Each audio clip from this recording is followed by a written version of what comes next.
সালামু আলাইকুম বন্ধুরা, সবাই কেমন আছেন? আশা করি সবাই ভালো আছেন, আমিও ভালো আছি। তো আজকে কিছু বিষয় নিয়ে কথা বলি। আমাদের দেশে, আমাদের সমাজে, আমাদের বাসার আশেপাশে অনেক ধরনের আহ, সন্ত্রাসী কার্যক্রম, ক্রাইম হয়ে থাকে। এগুলো যারা করে তাদের বেশিরভাগই মাদকসেবী। মাদকের টাকার কারণে তারা এই সমস্ত কাজ করে থাকে। যেমন টেন্ডারবাজি, রাহাজানি, চুরি, ছিনতাই, ধর্ষণ, আরো বিভিন্ন ধরনের খারাপ কাজ যেগুলো আছে তারা মাদকসেবীরা করছে। মাদকসেবী আসলে তারা মাদক গ্রহণ করার পেছনের বিভিন্ন কারণ থাকে। কারো জীবনে হতাশা থাকে, সেই হতাশা কাটিয়ে ওঠার জন্য মাদক গ্রহণ করে। কেউ কৌতূহল বশত বন্ধু বান্ধবের সাথে হয়তো একবার দুইবার খেয়েছে, তারপরে অভ্যস্ত হয়ে গেছে। হ্যাঁ, বিভিন্ন রকম কারণ আছে এগুলোর। তো একজন মাদকসেবী অসুস্থ, তাকে তাকে আসলে খারাপ বললেও হবে না, সে অসুস্থ। তাকে চিকিৎসার আওতায় আনতে হবে।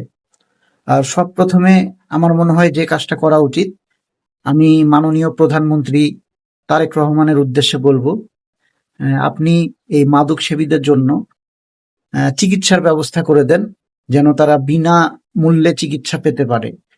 আর আরেকটা বিষয় মনে রাখতে হবে, যারা মাদক বিক্রি করে তাদেরকে উচ্ছেদ করতে হবে। মাদক বিক্রি যদি বন্ধ হয়ে যায় দেশে, তাহলে যারা মাদক সেবী তারা আর মাদক কিনতে পারবে না। আস্তে আস্তে তারা সুস্থতার দিকে ফিরে আসবে। সেজন্য তাদের চিকিৎসার প্রয়োজন। এই মাদক সেবীরা এই সমস্ত খারাপ কাজ করে, তার মূল কারণ হচ্ছে দীর্ঘদিন ধরে মাদক নিতে নিতে তারা সুস্থভাবে চিন্তা করতে পারে না। এমনকি এমন মাদক সেবীও আছে, দেখছেন তো, মাকে হত্যা করে ফেলছে টাকার জন্য, বাবাকে মারছে, নিজের পরিবারে অশান্তি। একটা পরিবারে যদি একজন মাদক সেবী থাকে, তাইলে সেই পরিবারটাকে ধ্বংস করার জন্য সেই যথেষ্ট, আর কারো লাগবে না। আমাদেরকে এই বিষয়গুলো বুঝতে হবে।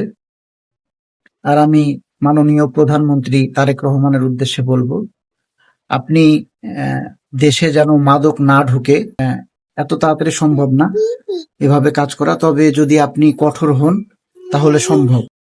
যারা রেগুলার প্রতিদিন মাদক গ্রহণ করে তারা মানসিকভাবে অসুস্থ হয়ে পড়ে, আর তাদেরকে দিয়ে এমন কোনো কাজ নাই যে করানো যায় না।